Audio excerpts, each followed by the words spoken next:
Hello बच्चों, let's read the question.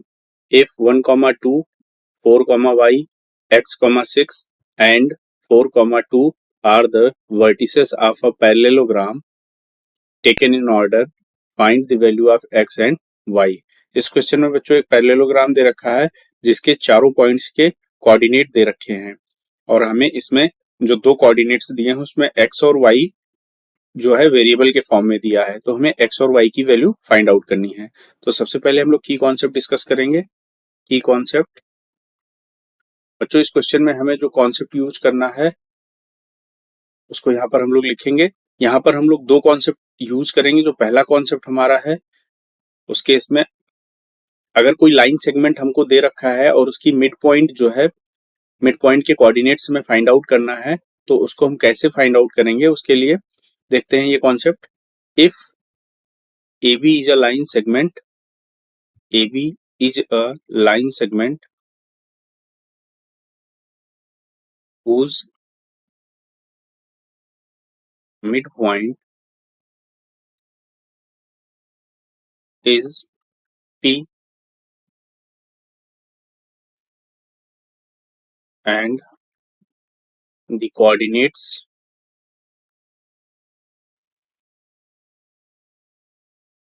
of A is x1, y1 and B is x2, y2. Then the coordinates of P, suppose it is A, B, can be calculated as P के जो coordinates हैं suppose A, B हैं, तो ये calculate किया जा सकता है इस फॉर्मूला को यूज करके. ये होता है x1 plus x2 divided by 2 comma y1 plus y2 divided by 2. तो इस फॉर्मूले को यूज करके हम किसी भी लाइन सेगमेंट के मिड पॉइंट के कोऑर्डिनेट्स को फाइंड आउट कर सकते हैं. इस क्वेश्चन में जो दूसरा कॉन्सेप्ट हम लोग यूज करेंगे वो पैरेललोग्राम की प्रॉपर्टी है.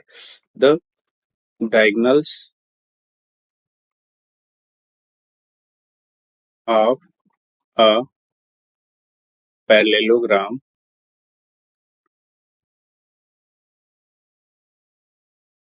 bisects each other. किसी भी पैरेललोग्राम के जो डायगोनल्स होते हैं वो आपस में एक दूसरे को बाइसेक्ट करते हैं. इन दोनों कॉन्सेप्ट को यूज करके हम क्वेश्चन सॉल्व करेंगे. सपोज करो यहाँ पर हमने एक रफ डायग्राम ड्रॉ किया किसी पैरेललोग्राम का. ये हमारा PQRS एक पैरेललोग्राम है जिसके डायगोनल्स हैं जिस तरह से P, Q, R and S. ये चार इसके वर्टिसेस हो गए और इसके जो डायगोनल्स एक दूसरे को इंटरसेक्ट कर रहे हैं वो पॉइंट हमने ले लिया O. यहाँ पर जो कोऑर्डिनेट्स देखेंगे, यहाँ पर जो कोऑर्डिनेट्स दे रखे हैं उनको हम लोग लेंगे. P के कोऑर्डिनेट्स 1, 2, Q के कोऑर्डिनेट्स हो गए 4, y, R के कोऑर्डिनेट्स हो गए x, 6 और S का जो कोऑर्डिनेट है वो है 4, 2. हमने एज्यूम किया कि जो O के जो कोऑर्डिनेट्स हैं वो हो जाएंगे A, B. तो यहाँ पर हम मिड पॉइंट के कोऑर्डिनेट्स निकालेंगे इस फॉर्मूले को यूज करके. तो हमने देखा कि जो कोऑर्डिनेट्स हैं वो PQRS के 1, 2, 4, y, x, 6 और 4, 2 है.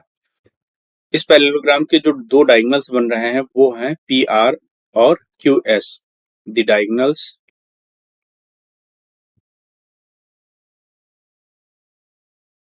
Are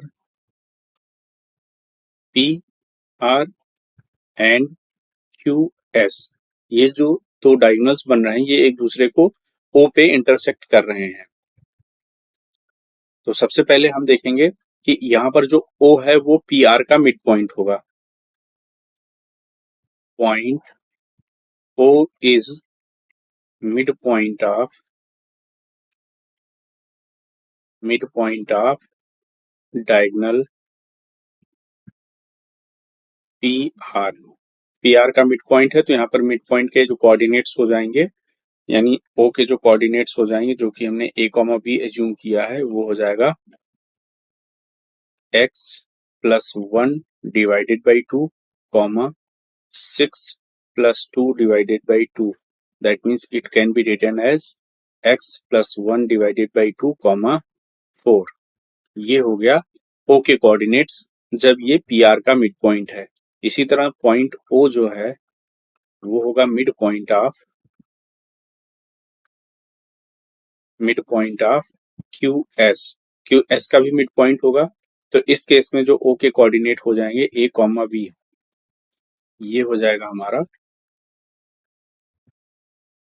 4 plus 4 divided by 2 comma y plus 2 divided by 2। That means 4 comma y plus 2 divided by 2। तो यहां से हमने देखा जो ओ पॉइंट है वो दोनों डायगोनल के मिड पॉइंट है। तो इस केस में जो ओ के कोऑर्डिनेट्स मिल रहे हैं वो अलग अलग मिल रहे हैं। तो यहाँ पर हम लोग देखेंगे as the point O is same for both the diagonals। दोनों ही डायगोनल्स के लिए जो पॉइंट O है वो सेम है, तो इसलिए जो वैल्यूज होगी इनकी, जो कोऑर्डिनेट्स की वैल्यूज अलग अलग आ रही हैं, उनको वो भी इक्वल ही होंगे। तो इनको इक्वेट करेंगे हम लोग। तो यहाँ पर हम लोग लिख सकते हैं वी कैन से दैट। यहाँ पर हमको पता है ओ के जो कोऑर्डिनेट्स मिल रहे हैं वो एक कोऑर्डिनेट्स हमें मिल रहे हैं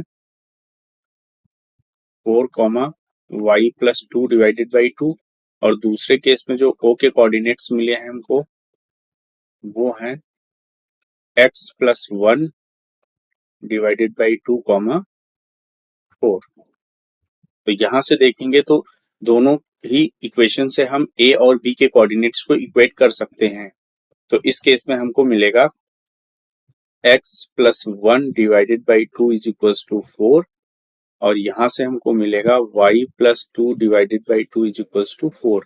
that means x plus 1 is equals to 8। That means x is equals to 7।